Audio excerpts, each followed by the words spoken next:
Alright, we're back once again, just like how Bleach did after 1,000 years. I'm Annie. I'm Minty. And this is FunUntitled, the podcast where we serve every podcast with an FU. Messed that up again. So this is the 4th episode of Bleach the 1,000-Year Blood War arc. This one is really pretty. I think it has a lot more color contrast, a lot more special effects, action, movement than even the other three. And the other three were good too. Hey, as someone who's been doing thumbnails emulating the style, I'm just glad everything's not blue or orange. Blue's your favorite color. Yeah, but okay, you wanna go behind the scene? I drew a thumbnail once, and Minty was like, why did you draw us like zombies? And I'm like, you watched the fucking show, they're all zombies. They're all blue. They're not zombies or blue da-da-dee da-da-da. So, very desaturated colors though, which fits the mood. I just think my one critique about the art, there's too many weird reaction shots where they come in via a separate panel. What does that mean? Like, you're like, oh my god, he deflected our sword. A triangle panel of Renji will now flash on screen over that. Is that a bad thing? I just think they didn't have to do it so many times because, like, it takes me out of it. It just screams to me that they didn't know how to translate the manga to the anime, so they just verbatim did it to the manga. I mean, that's just my personal take. It reminds me of Persona, really. That's what makes me mad, when things remind me of the game Persona. When you keep buying merch of it but refuse to play the One game? of them's hot. I'm just gonna say that. We watch Bleach because everyone's hot. You know, watching this episode where basically all the captains fight the Quincies, there's no way a new viewer's gonna come in and be like, oh yes, I see. Well, I think it takes a new viewer out of it because the whole point of watching Bleach from beginning to end is like the captains set up the shit, they set up their strength, and then when they get defeated, it's supposed to show how strong the Quincies are, but with a new viewer, you don't really get that sense of like, okay, wait, were the Soul Reapers even strong in the first place? Because you got these bitch-ass people who try to run away and cry. We lost Gen Z Aizen. Ah, yes. Got cut in half, man. He could have been the new pro tag of Bleach. Also, I learned something today. The fans of this arc are freaking crazy because I saw so many tweets being like, oh, this guy with the mask is GOAT. He is the best Quincy out there. Then I watched this episode, he's a fucking horror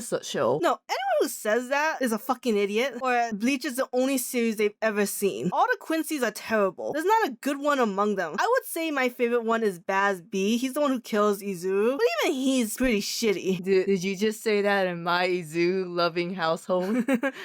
How dare you mention that name to me? I'm just saying, you know what they did? They did the opposite of One Punch Man Season 2. One Punch Man Season 2 has a great plot, so they gave it shitty animations. They knew 1,000-Year Blood War arc was gonna be a shitty arc, so they gave it great animation. So even you don't like this part we're at right now, the invasion part? The whole arc is terrible. I'm telling you this right now. You told me the arc was great! No. The whole arc is terrible, but it has great battles, and the anime gave it great animations, and you get to see the other captains that you don't really see in the Soul Society or the Hueco Mundo arc shine, and that's really cool. But plot-wise, villain-wise, it's a really shitty arc. Oh, you son of a bitch. Ooh, you got me psyched thinking this was gonna be one of the best Bleach arcs. No, Soul Society arc is the best Bleach arc. I said one of, not the best. It's got 4 arcs. I forgot about Fullbringer real quick. Gotta mention Fullbringer. Where would we be without the Fullbringer arc? Each arc in Bleach progressively and exponentially gets worse. I just wish it wasn't the formula of the Soul Society. Ichigo and friends get their ass whipped by the new enemy. We're gonna have to go through a training montage, and then we're going to rematch with the enemy. That's literally the fucking Soul Society. We didn't have to repeat that. Bleach is just constantly repeating itself. I'm also mad that the 12th captain lost his... Not 12th captain. I always forget these damn numbers. 8. The 8th captain lost his eye this way. Like, what an anti... Like, I know you get an eye patch later. I thought it was gonna be in a cool battle, not just because someone brought out a gun and you was like, what the fuck is that? That doesn't belong in the Soul Society. He's hot with an eye patch though. Like, he's already hot, but he's hotter.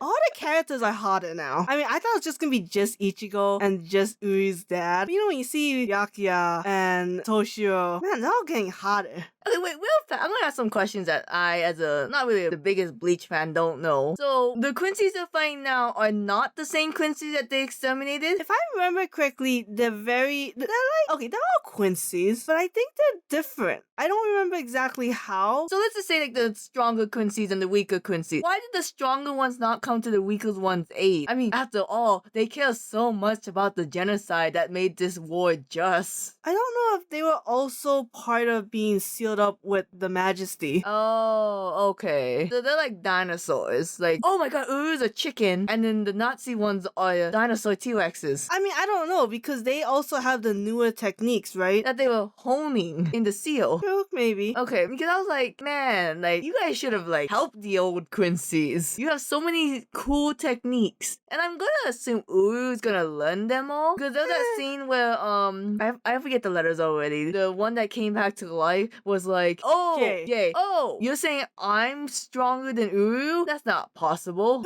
Plays a very weird role in this arc. Like, it's important, but not active. It's hard to explain. You just gotta watch it. Is it weird that Jay came back to life? Are they gonna explain that later? That, like, Kitsuke killed him and he's like, I'm back. I mean, they're not normal people. They're not humans or, like, regular Quincy's, right? Okay. They did come back to life in a sense. Like, they're both called Quincy's, but they're two separate groups. They just share, like, a common history. Like Christians and Muslims. You know, both Abrahamic religions, but very different. Okay, I'm bringing the chart down. The Venn diagram circle of people who knows the Catholic roots and people who First know of all, anime. Christian roots. Christian. Actually, not even. We're going beyond Christian because I said Abraham. There are many Christians, many Jewish people, and many Islamic people. Okay, the or Venn Muslim diagram. You people. tell me how big the sliver is. The circles overlap. The overlap of people who know anime and people who know religion has a very big overlap, and right in the middle of that overlap is Neon Genesis.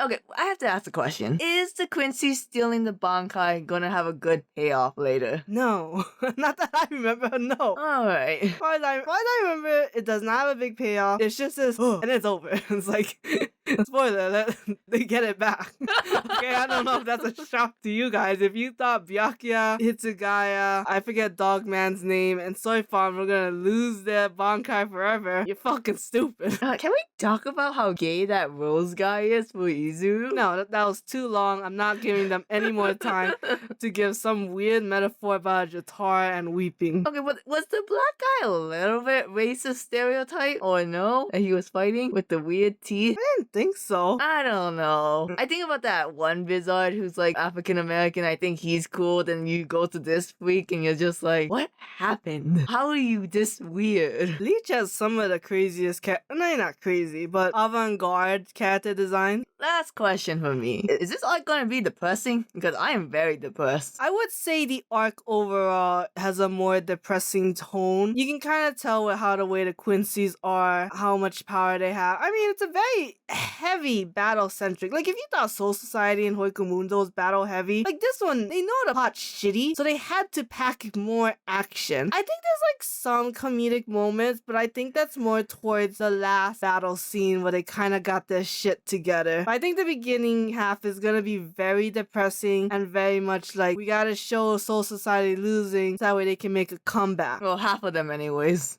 The one that lives. And who doesn't have the Bankai stolen. And with that, we will join you next time for episode 5, where Doggy Man gets a bone. I like Doggy Man. Love him so much, we remember the name. Fuck you. You remember the 8th one? I love that, man. How dare you say that to me? You know I love him. I also know you don't know his name. I know his boyfriend, Uketake. That's easy to remember. And they say his name a lot because he's Rukia's captain. Hell yeah. What is Rukia? Gosh, he bailed.